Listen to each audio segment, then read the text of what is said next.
20 বছর বয়সী কেউ হেরে যেতে পারে না, বড়জোর অভিজ্ঞতার আরেকটা পালক যোগ করতে পারে।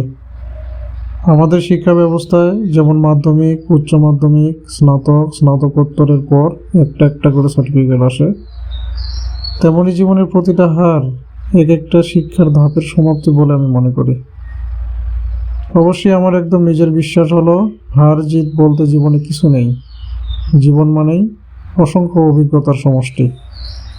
কোনো অভিজ্ঞতা ভয়াবহ হলেই আপনি হেরে গেছেন, আবার তীব্র সুখের অভিজ্ঞতা অর্জন করলেই আপনি জিতে গেছেন তা কিন্তু না। হার জিত মাপার যন্ত্র কোথায়? কে এর মাপকাঠি নির্ধারণ করলো? এই হলে আপনার জিত আর না হলে হার, তা বলার আমি কে, কিংবা অন্য কেউ কে? পুরোটাই আপনার একান্ত নিজস্ব বিশ্বাস। আপনি যদি হার জিতের লেবেল লাগিয়ে ফেলেন, তবে আমার পরামর্শ হলো এটা দূর করুন। আজকে রাত পোহালে ভোর আসবেই তার নির্মল আলোর ছোটা নিয়ে, তাকে আসতেই হয়, প্রকৃতির নিয়ম।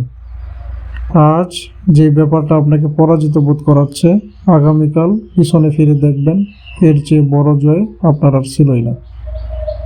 একটা ছোট্ট গল্পের মতো কিছু একটা শেয়ার করি। কোথায় যেন পড়েছিলাম, এক লোক সকালবেলা সুপার শপে গিয়েছিলেন। গাড়ি পার্ক করে কেনাকাটা করে যেই মুহূর্তে ফিরবেন, তখনই ঝুম বৃষ্টি, আর তার কাছে ছাতা নেই।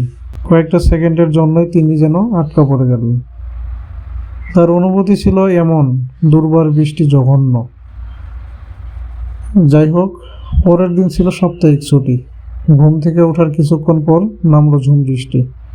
সেই লোকই পত্রিকা আর চায়ের কাপ নিয়ে বারান্দায় দোল খেতে খেতে ভাবছিল, আহ কি সুন্দর বৃষ্টি, জীবনে তো সুখের কেন?